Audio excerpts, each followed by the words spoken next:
Hi hello నమస్తే welcome to VTV. టాలీవుడ్‌లో 'OG' movie mania జరుగుతుంది. పవన్ కళ్యాణ్ గారి లేటెస్ట్ ఫిల్మ్ 'ఓజీ' రిలీజ్ అయింది. అండ్ ఈ మూవీకి ఫ్యాన్స్‌తో పాటు ఇండస్ట్రీ సెలెబ్స్ కూడా చాలా ఎక్సైట్‌మెంట్ చూపిస్తున్నారు.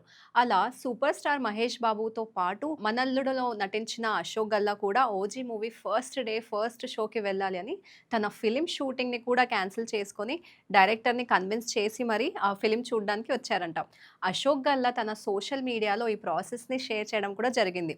సీన్స్ ఫ్రమ్ ది సెట్స్ అని పెట్టి డైరెక్టర్ సార్‌ని కన్విన్స్ చేయడం on going. Any more excuses ఉంటే సజెషన్స్ ఆర్ వెల్కమ్ అని క్యాప్షన్‌లో వీడియోతో పాటు పెట్టడం జరిగింది. ఈ వీడియో చూసిన ఫ్యాన్స్ చాలా ఎంజాయ్ చేశారు. అండ్ అశోక్ గారి ప్యాషన్‌కి అప్రిసియేషన్ చేసి అశోక్ గల్లా ఇప్పుడు 'వింటారా సరదాగా' మూవీలో యాక్ట్ చేస్తున్నారు. ఈ మూవీకి డైరెక్టర్ ఉదా భావ్, ప్రొడ్యూసర్ నాగవంశి. 'ఓజీ' మూవీకి అశోక్ గల్లా ఫ్యాన్‌గా అండ్ ఇండస్ట్రీలో కూడా చాలా ఫ్యాన్స్ ఉన్నారు. ఇలాంటి మరిన్ని మూవీ అప్డేట్స్ కోసం సబ్స్క్రైబ్ టు వీటీవీ.